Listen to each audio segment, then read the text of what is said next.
Thank you so much for joining me for another Women Crush Wednesday history version. This week, non-industry folk. Whether or not you are happy about this, it looks like we have another female candidate for president this year. In honor of Hillary, we will be talking this week about the first female presidential candidate, Victoria Woodhull. I'm gonna just put this right here. Let's learn all about Victoria. She was a very important woman. She was born in 1838. She died in 1927.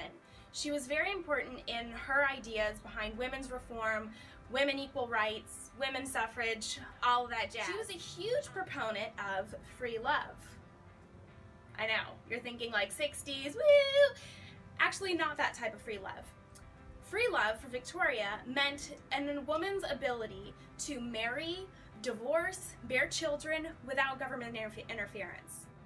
I know, right? Seems completely obvious. But during that time, unfortunately, it wasn't.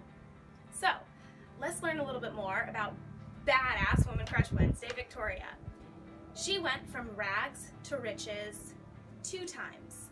The first time, she made a lot of money as a magnetic healer. I know. Basically, it was really big during that time. They would put magnets on you in order to heal you. She was like a traveling healer.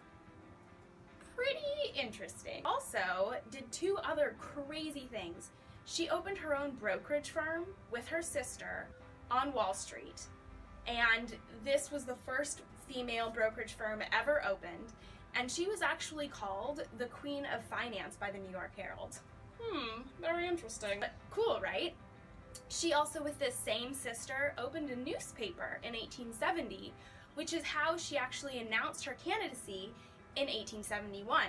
She wrote a letter to her newspaper and said that she was going to run for president. Unfortunately, in 1872, when she ran for president, she was then arrested for obscenity charges because she wrote about an alleged affair that happened between a very high, prominent minister in the candidate and his mistress. And people didn't like that very much. So she was actually arrested on obscenity charges, which gave a lot of hoo-ha craziness around her candidacy. But unfortunately, even with all that press, she did not receive any electoral votes, and her public votes were under contention. So historians aren't really quite sure whether or not she got any votes at all. Still, pretty badass. First female to run for president, and she was the first female to open her own Wall Street brokerage firm and open her own newspaper.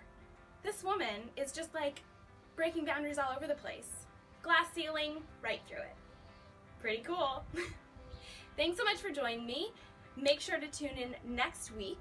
We've got a very cool industry guest that I'm going to be discussing. She is the wife of a very well-known director and writer, and I have to admit, I have seen all of his films, and I had never heard of her before. And that is exactly why I'm doing these videos, because amazing women like that deserve for people to freaking know about them. Make sure you tune in next week. Thanks for joining me.